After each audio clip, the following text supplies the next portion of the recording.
স্বাগত জানাচ্ছি save news 24 এর আন্তর্জাতিক সংবাদের সাথে আছি শুদ্ধ সরকার। ইসরায়েলের বোমার একটি চালান স্থগিতের কথা নিশ্চিত করল মার্কিন যুক্তরাষ্ট্র।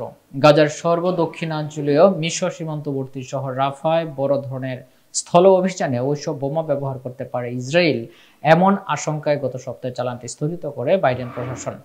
মার্কিন প্রশাসনের একজন জ্যেষ্ঠ কর্মকর্তা এ তথ্য জানিয়েছেন। জাহাজ মারফত পাঠানোর জন্য প্রস্তুত করা ওই চালানে ছিল 1,80,02,000 পাউন্ড ও 17,500,000 পাউন্ড ওজনের বোমা।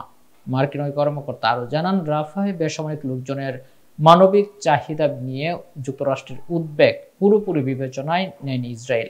এ বিষয়ে ইসরায়েল তাৎক্ষণিকভাবে কোনো মন্তব্য করেনি।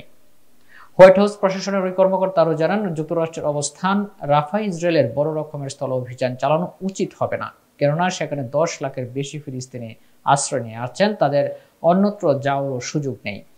রাফায় বেসামরিক মানুষের মানবিক চাহিদা ইসরায়েল কিভাবে মেটাবে ও সেখানে হামাসের বিরুদ্ধে আলাদা অভিযান পরিচালনা করবে, সেসব বিষয়ে স্ট্র্যাটেজিক কনসালটেটিভ গ্রুপের কাঠামোয় দেশটির সঙ্গে যুক্তরাষ্ট্রের আলোচনা চলছে বলেও ওই কর্মকর্তা জানান।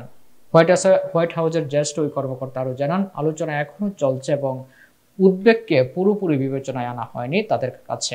রাফায় বড় ধরনের স্থল অভিযান চালানোর ব্যাপারে ইসরায়েলি নেতাদের সিদ্ধান্তমূলক অবস্থানের দৃশ্যত ইঙ্গিত পাওয়া গিয়েছিল। ফলে ইসরায়েলের প্রস্তাবিত অস্ত্রের চালান পাঠানোর বিষয়টি যত্নের সঙ্গে পুনর্বিবেচনা শুরু করে আমেরিকা। এসব অস্ত্র হয়তো রাফা ব্যবহার করা হতো বলে জানান তিনি।